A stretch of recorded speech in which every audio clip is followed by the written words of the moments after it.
Olá, eu sou a professora Beatriz do Método Autodidata e no vídeo de hoje eu quero falar se você deve ou não traduzir as palavras quando está aprendendo inglês. Essa é a minha opinião como autodidata, mas também como professora que já trabalhou com os dois métodos, métodos de escola que não usam tradução e outros que são baseados em tradução. Então eu quero mostrar aqui o que eu acho, o que eu observei da evolução dos alunos com esses diferentes métodos. Quando eu dou aulas particulares, eu posso adaptar isso, usar tradução quando é necessário ou não, mas quando eu trabalhei em escolas de inglês, eu tinha que seguir uma metodologia, mas isso me ajudou a observar o que funcionava ou não para cada aluno.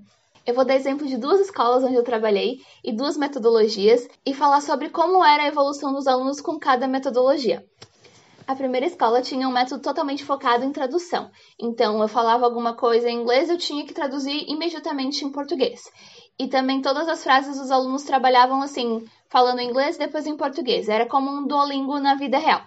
Com esse método, eu vi um avanço muito grande nos alunos iniciantes. Então, quem não sabia nada de inglês já conseguia avançar e formar frases mais rápido do que em outro método. Então, esse método de traduzir todas as frases dava um boost inicial para as pessoas conseguirem começar a se comunicar em inglês. Mas o que eu também percebi é que todo mundo passava por aquele platô do intermediário. Então, as pessoas geralmente travavam mais e não conseguiam pensar mais naturalmente em inglês porque continuavam usando a tradução quando chegavam no intermediário. A segunda escola proibia português desde o primeiro dia, então mesmo se você não soubesse nada de inglês, a professora, no caso eu, só poderia falar em inglês, então teria que usar mímica, desenho, outras alternativas para ensinar se a pessoa não sabe a palavra. E também se a pessoa entendeu na explicação o que era e anotar a tradução no livro, eu era instruída a apagar essa tradução. Parece um método um pouco extremo, mas eu acho que funcionava muito bem para os alunos do intermediário ao avançado. Eu vi que eles não travavam naquela fase do intermediário e conseguiam falar mais naturalmente, mais rápido. E também o nível de intermediário comparado dessa escola com outras era melhor. Eu via que os alunos do intermediário dessa escola realmente eram intermediário ou avançados, comparado a outras que tinham muitas pessoas que estavam no intermediário que foram empurrando de barriga e não conseguiam falar ainda. O problema com esse método estava no básico. Muita gente não tem essa tendência a ser autodidata, não procurava as palavras em casa e também sem tradução nenhuma não conseguia entender. Era um impacto muito grande. No começo conseguia aprender inglês sem nada de português para auxiliar. Então muitas pessoas desistiam no básico. Quem entrava já no intermediário ou quem tinha tendência de estudar sozinho conseguia avançar bem nessa escola. Mas quem tinha dificuldade não conseguia passar para o intermediário. Ficava repetindo o básico várias vezes ou desistia. Então, o que eu posso concluir comparando essas duas escolas e também a minha experiência aprendendo idiomas? É que no começo, se você não sabe nenhuma palavra, você vai naturalmente ter que traduzir.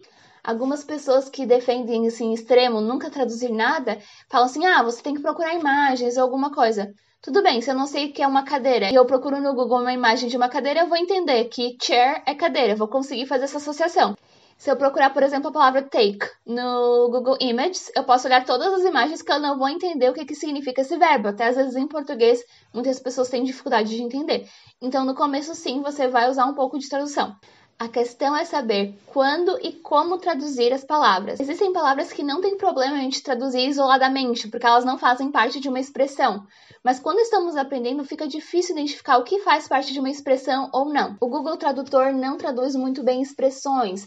É melhor para palavras isoladas. Então eu tento procurar no Google mesmo, não no tradutor, para ver se aquela frase gera algum resultado. Se for uma frase que gera muitos resultados, talvez é uma expressão, talvez aquelas palavras normalmente vão juntas. E muitas vezes eu encontro blogs explicando aquela expressão, ou até no link que dá várias opções da tradução, porque às vezes uma palavra tem mais de um significado.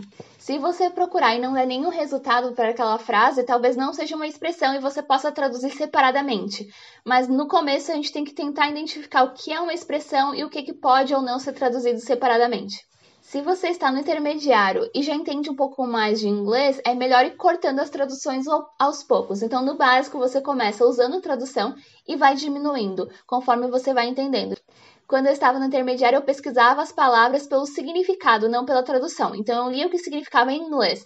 E aí, se eu não entendesse mesmo assim, aí sim eu procurava a tradução. Isso vai ajudar você aos poucos desconectando a tradução do português, para você conseguir falar mais naturalmente, não ter que ficar traduzindo o tempo todo. Então, aos poucos, ir cortando o português dos seus estudos e focando mais em estudar totalmente em inglês, isso vai te ajudar a pensar mais em inglês e ficar mais automático na hora de falar. Conforme você avança no inglês, você vai reparar que tem palavras em inglês ou expressões que você entende, você sabe como usar, mas não sabe a tradução em português. Isso, na verdade, é um sinal muito bom, quer dizer que você está internalizando o inglês, você já sabe o que significa e você não precisa entender usando o português, você não precisa da tradução para saber usar aquela expressão. Quando você chegar nessa fase, se preocupar muito com tradução não é uma coisa boa, porque você não precisa mais da tradução, você não precisa desse apoio do português. Isso é algo bom.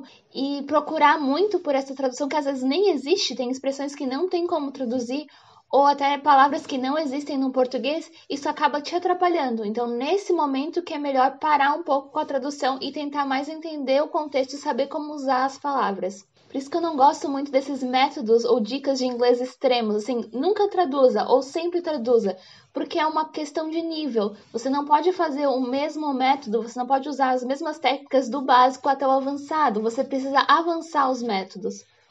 E aí que muitas escolas e também alguns métodos e dicas falham porque ensinam de uma maneira só e não acabam evoluindo junto com o aluno. Por isso que muita gente acaba travando ali na hora do intermediário, que não consegue avançar mais depois que está no intermediário.